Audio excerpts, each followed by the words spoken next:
What's going on, everybody? My name is Coach Diaz. I am also known as Dante Diaz, Strength PT. All right, going to give you a little bit of this video to explain to you a little bit about me and how can I help you. So let's start. Number one, me personally, I have been around the block. I have skyrocketed in my youth to 260 at the age of, it was close to about 20, if I can remember. My memory is not the greatest. I'm sorry in advance. But I was 260 when I was at my heaviest. At first, you go through relationships, you suffer from depression, and that could put you in a funk. And because of that, I hit that 260 easy, no hesitation. When it was time for me to get back on my feet and decided to take a little bit of a change in life and a change in action, I dropped down to 180. Now, when I was 260, I was about 50 to 60% body fat. It's a very ugly number because I'm short, but two, you have a high amount of mass, low amount of muscle. So when I was 260, I was about, we'll put a prettier number, 50% body fat. When I dropped down to 180, I was I believe close to about 28% body fat. And that's okay, it's not the greatest, not the worst. But from 50% body fat to 28% body fat, that's pretty great. Now, here's the issue though. That weight was lost through nothing but pure cardio. Every day, I'm sitting there doing 3 hours on a bike, probably 2 hours on the treadmill, just to burn a crazy amount of weight. Plus, I was eating 1 meal a day, and it was one for financial reasons. I was eating 1 meal a day. But two, it wasn't even nutritive 1 meal a day. These 1 meals a day were Dorito plus a can of Monster because that's all I could afford at the time. So I was essentially eating about 500 calories and burning 2,000 calories. So I was losing weight fast, and I was overstimulated at the same time. Pretty proud of myself because I lost the weight, but I was extremely weak. Then I got into a relationship and I wanted to be stronger. So I decided to pursue strength training. In the pursuit of strength training, I was gaining weight fast, but not 270 fast. That's another story. I was gaining weight fast, but I was also putting on strength. I was putting on muscle mass, I was feeling good, and I was essentially happy. I was doing great. But the reason why I blemped up to 270 is because of the fact that as in life, you end up having a child and getting into a relationship, and you start putting on weight because life takes control over the gym. But on top of that, I was doing an absurd amount of cardio in order to lose weight the first time that it was not sustainable to keep it off. And thus it became almost irreparable. How would you say? Not sustainable, illogical, just negative word associations with cardio. Now, if you look at me now, you're gonna be like, oh, you don't do cardio now? Well, I got a bike right behind this camera. But that's besides the point. I'm not messing with you guys. But I get to 270 because life takes control. And at this point, I said, I can't look like this anymore. And if I have the picture uploaded, but essentially at 270, I blemped up to almost 40% body fat again. So 50% body fat starting at 260, 180, I was 28% body fat. 270, I hit this ugly number, close to 40% body fat.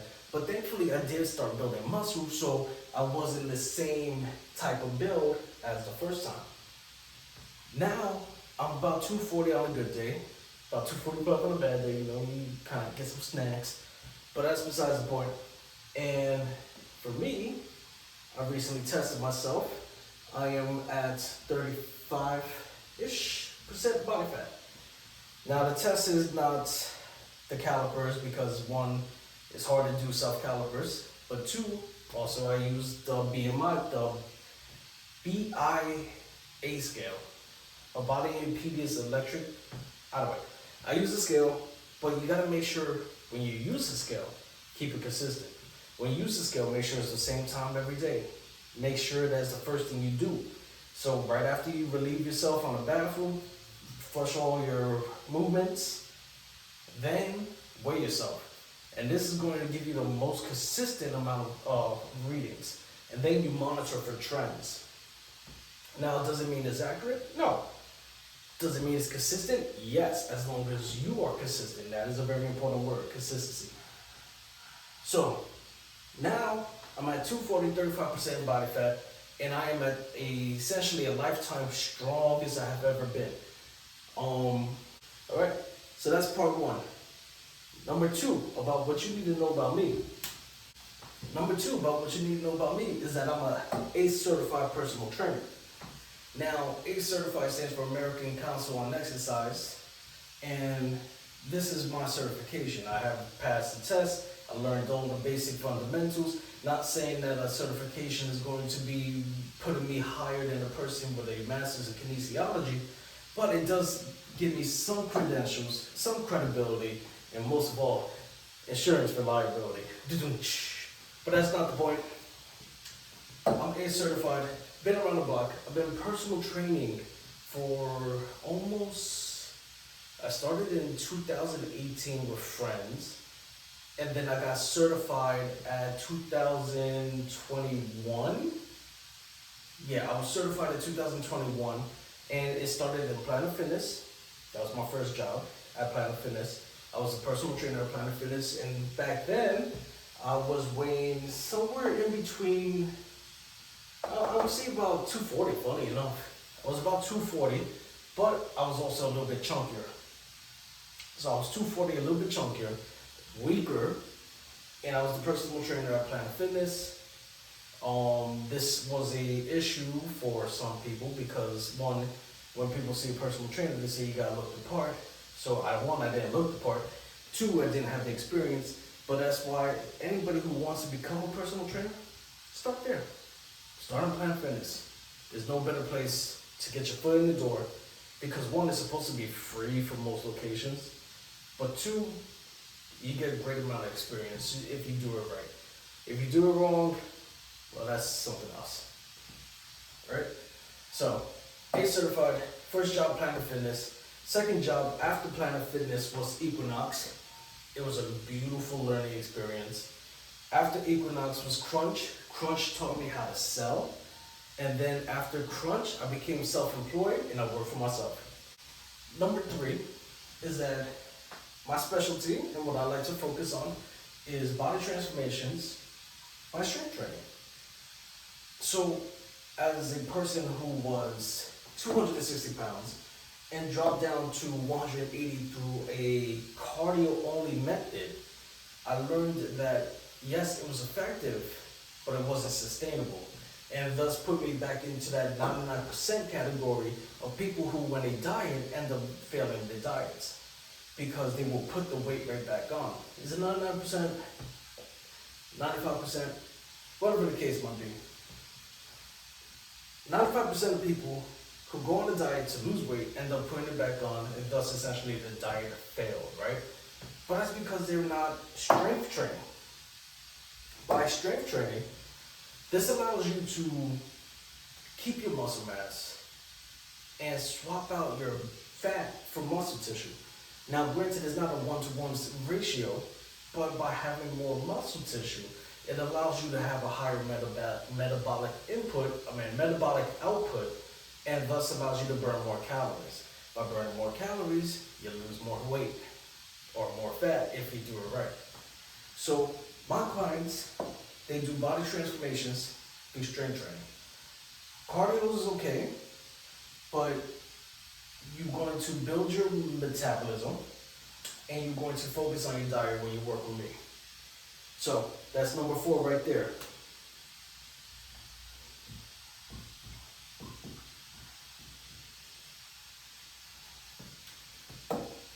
Number 4, diet. So you're gonna look at me and you're gonna say, oh, but he's not lean, he's not skinny. Why would I take his advice? Because I know how to lose weight, and I've done it twice, and I have unofficial records back in high school. But that's not the point, because in high school I didn't know any better. When I first lost weight, I didn't know any better. I learned and I know now. I know how to lose weight. I know how to lose weight and I know how to gain weight. And if I want to, I can even maintain weight for a long time. It's easy. But here's the problem. Diet. So when you end up trying to lose weight, when you end up trying to gain weight, you need to make sure you understand how much calories your body needs. That means that you have to track. So we're going to start going into the next topic now. All right, here we go. So when you track, you are trying to track for your maintenance. So what does that mean? That means you are trying to see how many calories it takes to maintain your weight over a period of 7 or 14 days. It's better to go with more days than less because of the fact that there could be fluctuations. For men, it could be stress. For women, it could be hormones. So you want to do it for a multitude of about 14 days. Just track everything you're taking in and see where your weight is going. If your weight is going up, then that means that you are eating more. So this is supposed to be an Oreo or a hamburger, but we're just gonna fill that in. All right, you can pretend it's a burger, a chicken burger, hamburger, Oreo, whatever. When you are eating more than your maintenance, the scale will start going up, right? So then that means that you're going to gain or lose depending on how you are eating. So if you're eating less than your maintenance, then you're going to lose weight, right? But if you are eating more than your maintenance, then you are going to gain weight. And if you track it over 7 days, you'll get your maintenance. So, weight loss. If you eat more than your maintenance, you're going to gain. If you eat less than your maintenance, you're going to lose, right? Pretty simple. Your maintenance, you need to track it over a period of 14 days. That means that every time you eat something, write it down. There's a whole bunch of new apps out there that you can just take a picture and it guesses the calories. Just make sure that everything you do is consistent. Because if you're not consistent, it becomes inaccurate, and inaccuracy is the hardest thing to fix. All right? With that being said, so we went over how to lose and gain weight. It's a simple formula. But now people will say, oh, tracking doesn't work for me, right? And why does tracking not work? Well, that's because you're not fully tracking. But that could lead up to an eating disorder for some people. Oh, when I track, it makes me eat more. Fine, I get that. Stop tracking based upon a calorie. Start looking. Start being respectful to what you're eating. It's not about sitting there and trying to break down each calorie. It's about looking at how big each one of your portions are. When you eat a bag of family-sized chips, right? Family size, but you're one person. There's 13 servings and each serving is 120. If you're eating 120 servings, if you're eating 13 servings of 120 calories, that's what, 1,500, 1,600 calories? 1,600 calories for a woman is their daily intake. On some people, not all of them. But you could essentially eat your whole day's worth of calories with just junk food. And you're not even gonna realize. That's the issue. Pay attention, serving sizes.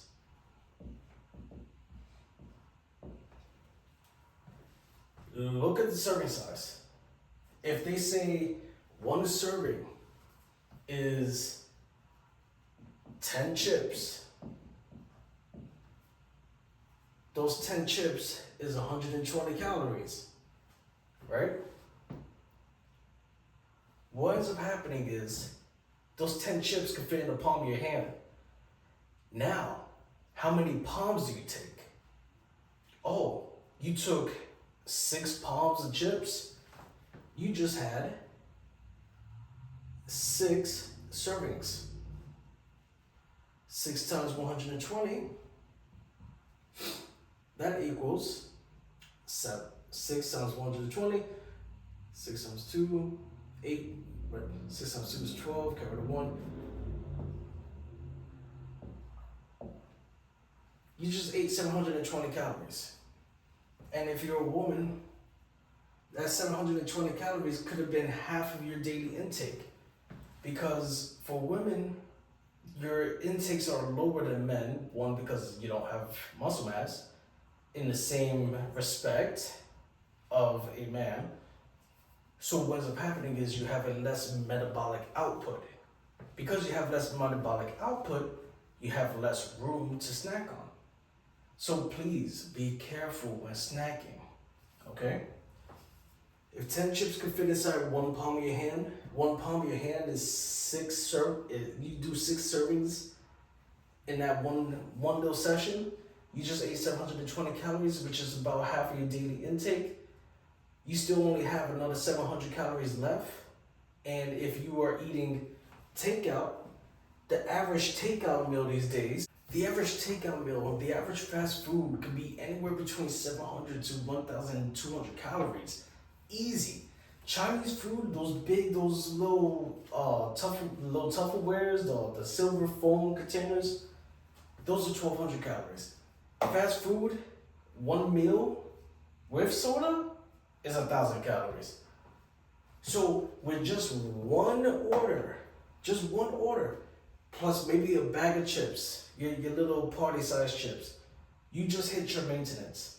And if you didn't do anything all day today, you didn't burn extra calories, you're going to gain weight. That's for men, for women, that's just in general. You need to figure out what it takes for you to gain or lose. You need to figure out what you're putting in, and it doesn't need to be based upon numbers. If you're not a numbers person, you need to look at it based upon serving sizes, based upon portion sizes.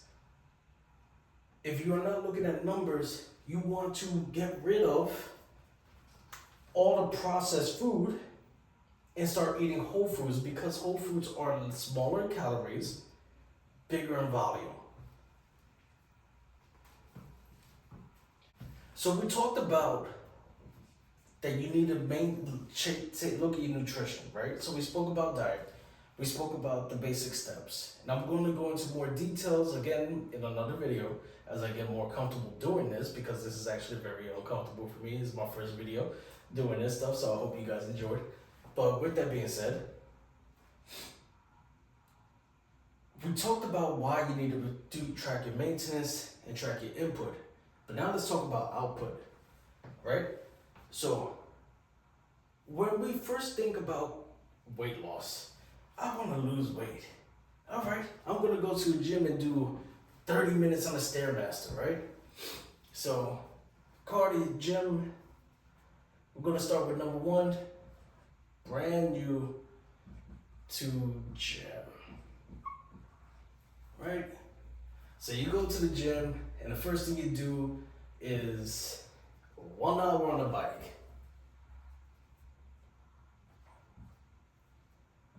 And I say the bike because I love the bike. Me personally, it's one of my favorite cardio exercises. You get to sit down when you're tired and you just keep moving. It's mindless. You get time to catch up on all your stuff. I personally love the bike. But some people like Stairmaster.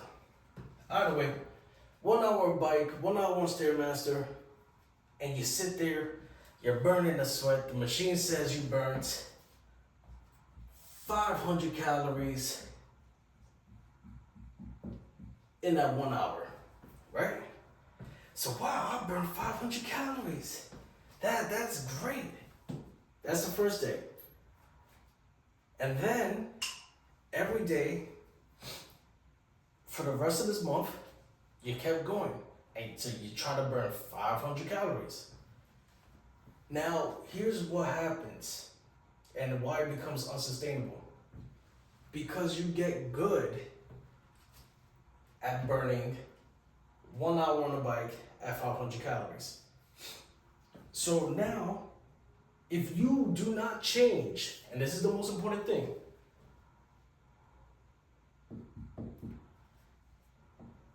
you do not change your intensity, if you do not change your pace, those 500 calories are not 500 calories. If you are simply just going through the motion on that bike, when you could go harder, when you can change the resistance and push more, you are not burning that 500 calories anymore. Your body adapts. You got better, but you're not pushing yourself harder. You need to go harder than last time. Speaking about that, don't forget to click the link in my bio. Use code DIA10 for 10, I believe it's 10% off. Either way, you need to go harder than last time. Little shameless plug, I love it. But by going harder than last time, you are essentially maxing out your heart's capacity to keep putting out the same amount of volume and the same amount of intensity so you can keep gaining those 500 calories. And if you get too good at it, then take a break, change it up. All right, so you're new to the gym, you're doing your daily cardio, that's great, I love it. But before you do your cardio, you should always start with lifting weights. If your goal is to lose weight. If your goal is to lose weight, lift weights. Now, people say to me, oh, but I don't want to look muscular. I don't want to have big arms. I promise, you're not going to wake up and look like Arnold. I've been doing this for a while, and I don't even look like Arnold. Maybe I'm just jealous. But that's not the point. The point is that you need to lift weights. Why do you never lift weights? So, this is where it gets tricky. Stick with me. You need to lift weights because more muscle means more food. If you build more muscle, your muscles require more calories, which means that your maintenance, which we were talking about earlier when I referred to this, that your maintenance will start going heavier. Your maintenance will start getting bigger, which means that you have more room to eat food, and that gives you more safe space. Or if you don't eat extra food, you're automatically in a caloric deficit because now you're eating less food than what you require to maintain, right? So remember that model. This is your maintenance. When your maintenance starts to get more, you are now eating less, you lose weight. So by lifting weights, more muscle, more food. For men, this is beautiful because of the fact that this just gives you more room to eat whatever the hell you want. But for women, it's important because they one, and I respect you guys, but one, the women don't have as much muscle as men. So this puts you into a handicap that's almost not fair. For some women, they could eat as much as their husband and the husband lose weight. But then they say we're eating the same thing and they gain weight. So then what ends up happening is they start getting depressed. They start getting infuriated with the results that are happening. And they give up. While the guy loses the weight, the woman doesn't. So by giving yourself more muscles, gives you more space for more food, and allows you to essentially lose weight. Or another way to put it is, you get a better hand in this race. Number 3, habits. So you're new to the gym, you are lifting weights, you are doing your cardio, you are now setting up the equation for you to lose weight. That's great. On paper, it all makes sense. Why doesn't it work for everybody? It doesn't work for me. It doesn't work for me and all these other people. And there's a reason why. We'll start with some habits. First one.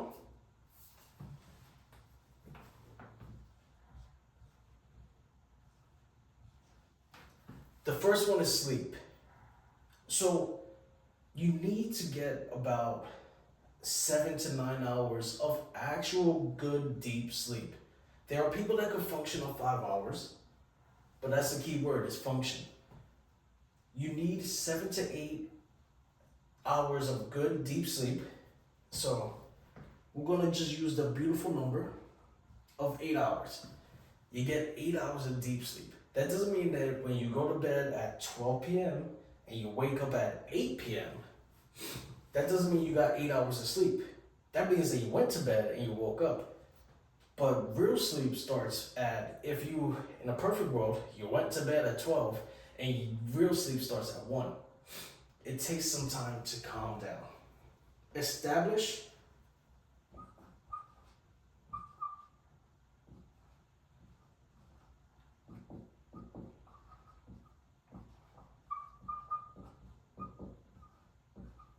a bedtime routine.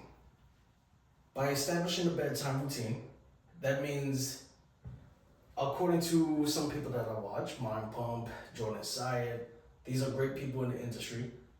You know, they came up with this idea, a 3-2-1 method essentially.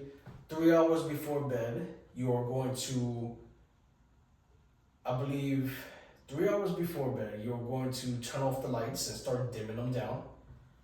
2 hours before bed, you are going to make sure you have no water, nothing to drink, no food in your system, because this is going to interrupt your deep sleep if you have to get up in the middle of the night.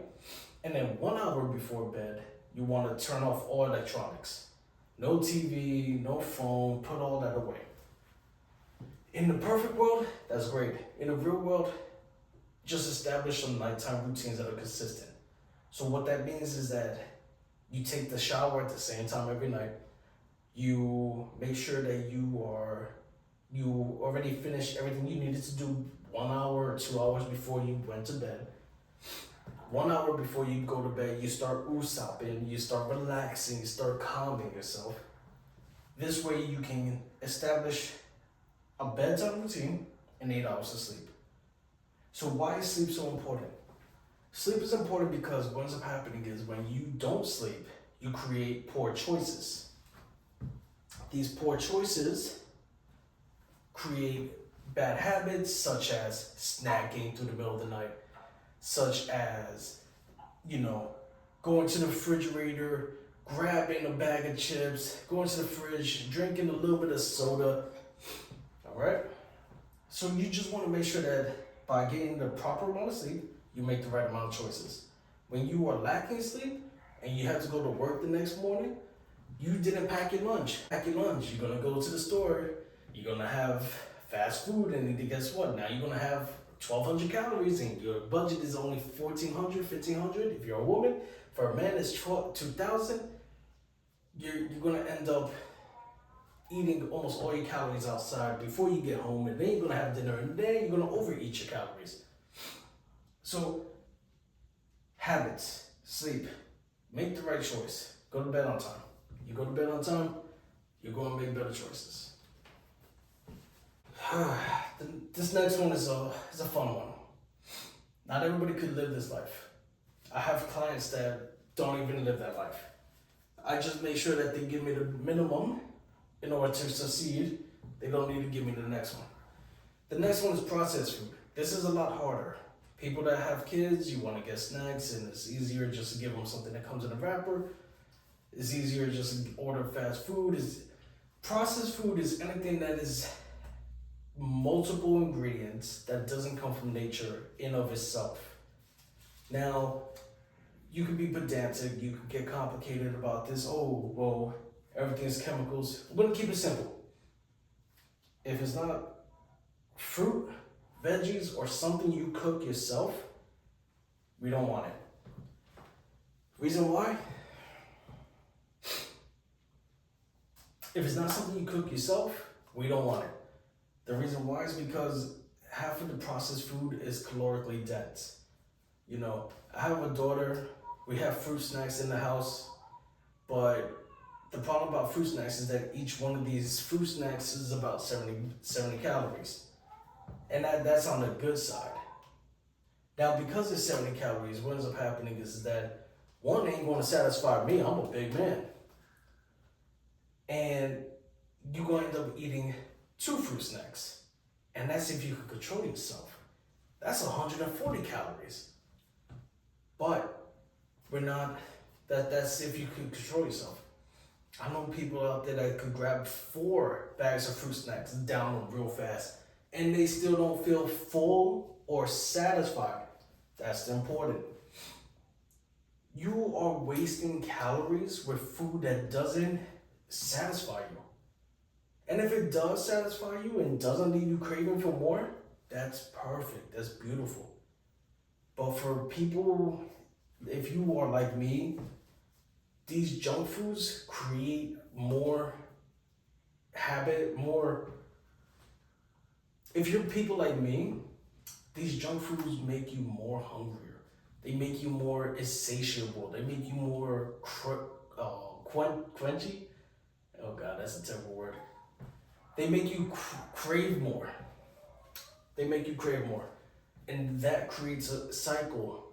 And by craving more, by eating more, by wasting your calories, you are now taking your maintenance. Oh, if this is my maintenance, I'm eating junk food. The junk food is going to make my calories go heavier. And now I'm going to gain weight.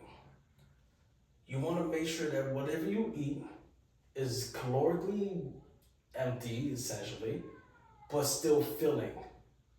So you want whole foods because they have less calories. You want whole foods because they keep you more full, and that helps you lose weight. Okay? I hope you guys enjoyed this video. This is a short breakdown of who I am and the basics to weight loss and how to achieve your goal. We're going to create more videos, and if you guys like it, don't forget to like, share, and subscribe. And I'll see you in the next one. Peace.